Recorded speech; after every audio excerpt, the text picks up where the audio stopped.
So my girlfriend slept over at my apartment last night. I suppose that as a Christian you must disapprove of that. Why would you think so? You know what I mean.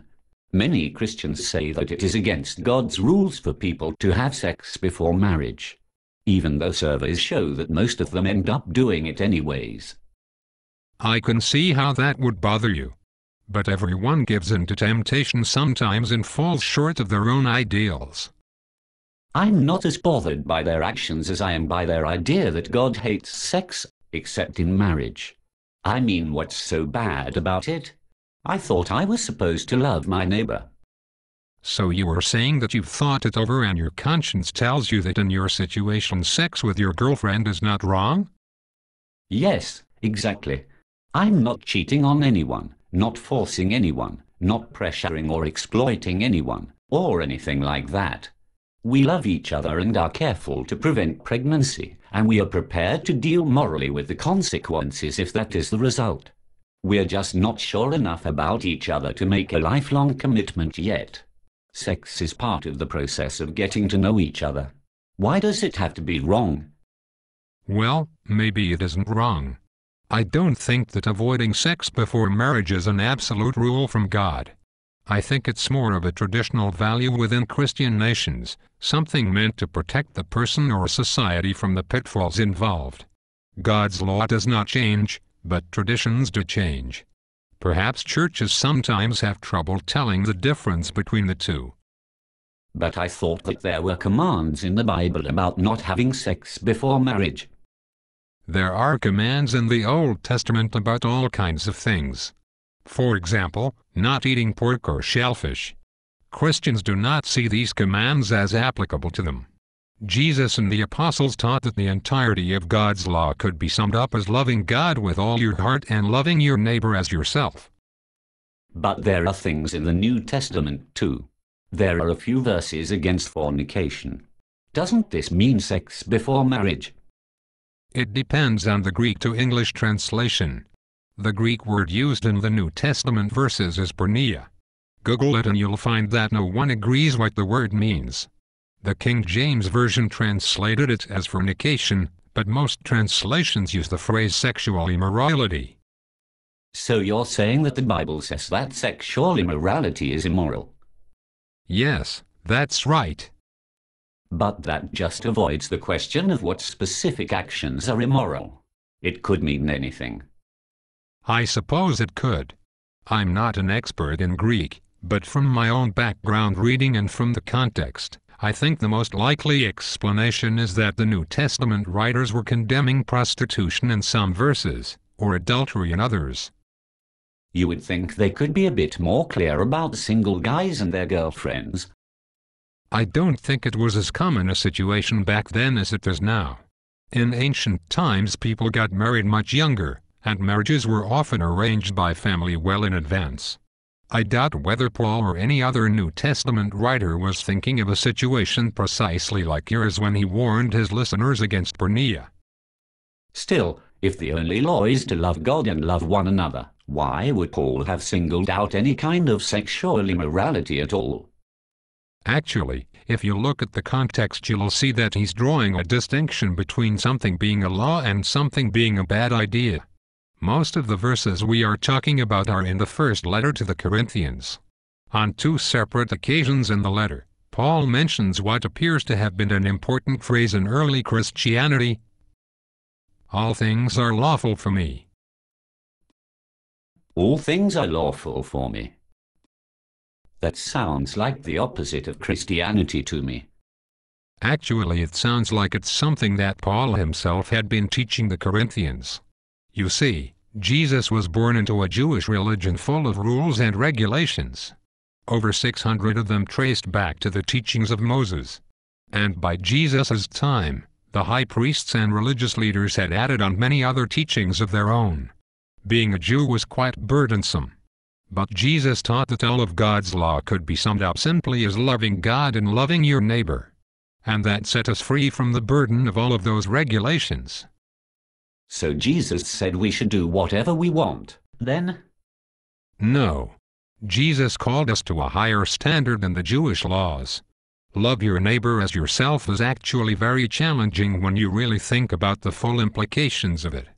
But love is what pleases God, not following the letter of a bunch of regulations. This is clearest in the area of food, where the first Christians dropped the kosher rules. But I think it's also true in things like sex and any other area of life. So why is Paul warning against sexual immorality if all things are lawful? In 1 Corinthians, Paul follows up. All things are lawful, with a qualifier. But not all things are beneficial. It seems that some of the Corinthians had taken Christian freedom from the old laws as an excuse to do whatever they felt like. Paul warns that many of the things they were doing were not following the spirit of the law of love, even if they were not technically illegal in all circumstances. Prostitution was singled out as something that could enslave someone as an addiction. It was also connected to idol worship in the pagan temples. It could also be seen as behavior that harmed the reputation of Christians among the wider community. Adultery is also a problem because it is destructive to the spouse and children involved and is a breach of trust. So it sounds like Jesus was the good cop, preaching love and freedom. And then Paul comes along as the bad cop and puts a stop to all that. That's not a fair characterization. Jesus taught the main ideas through parables, general stories that people could relate to, even today. Paul wrote letters to specific churches dealing with specific problems, the full context of which we can't know because we don't have the original letters to which Paul was replying. But Jesus and Paul basically preach the same truth. It should also be noted that even though Paul often told people not to use their freedom as an excuse for various bad behaviors, he also criticized those on the other extreme, those who wanted new Christians to be subject to circumcision and all of the hundreds of other specifically Jewish laws. And he also had to warn people who understood their freedom that they needed to be sensitive towards those Jewish converts who had trouble letting go of the old traditions. If their consciences required them to follow those rules, then it was wrong to interfere. Wait, are you saying the rules depend in part upon one's conscience? Yes, I think they do. I do believe there is an objective moral law, that is, love God and love your neighbor as yourself. But the application of it is situational. And what matters to one's soul in a particular action is not whether one is correct about the consequences, but whether one is following conscience or not. That's a difficult idea. Does that mean that if a Hitler or a Bin Laden deep down thought they were doing the right thing, they might be absolved of their crimes? I don't know. That's between them and God, I suppose. More relevant is that we each find people on one side of us, whose behavior seems looser than ours in some area of life like sex, and we are tempted to condemn them as immoral. On the other side, we find people whose standards seem stricter than ours, and we are tempted to dismiss them as prudes or goody two-shoes. I think one message of the gospel is that we should not be too quick to judge either group. Maybe in some cases our own standards are too loose and we are putting instant gratification above sound moral reasoning. Maybe in other cases something that we are holding up as morality is simply a tradition or something that comes naturally to us. Our focus should not be on judging anyone else, but on listening carefully to our own conscience. So you're saying it's okay for my girlfriend and I to have lots of sex? I'm saying follow your conscience and your reason, in keeping with the law of love laid out by Jesus.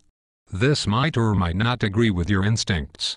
I don't think that the Christian writers who taught the virtue of chastity over the centuries were wrong, but I also don't presume that those who allow sex before marriage are wrong either. Perhaps it's right in some cases and wrong in others, lawful but not always beneficial. Listen to many points of view and ask yourself always if in your behavior you are sincerely trying to honor God and love your neighbor. There is no area of life that is none of God's business. For what it's worth, when I was young and single, I made the same decision that you did regarding sex before marriage. Nowadays I am happily married and don't have a personal stake in this specific question. But there are always new questions coming up. The Bible gives me a framework for thinking about them, but it won't tell me specifically how to handle each situation.